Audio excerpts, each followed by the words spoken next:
gumawa ako ng strawberry. Nilagyan ng marshmallow. Binili ni Madam kasi may bisita yung anak niya. Ayan, papakain niya. Tapos, ito daw gawin ko sa strawberry. Lagyan ko ng marshmallow sa ilalim. At strawberry sa taas. Itusok ba sa toothpick? Ayan, para daw mukhang samtahat.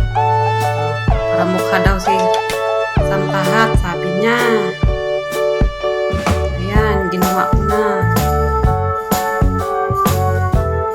Ito na ang outcome. Ayan, tapos ito yung marshmallow. Yung mga puti lang ang pinili ko. Tapos yan yung tubig.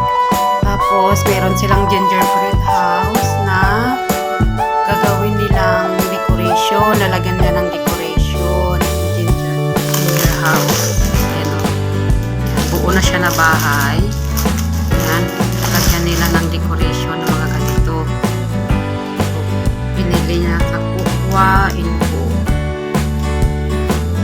Decoration na ng mga bata. Ayan, bali 5 sila lahat.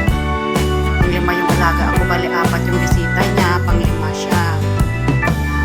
So, ito yung na-prepare na prutas para sa kanila. Ayan, tapos si Madam ko mag-order daw siya ng pizza para sa mga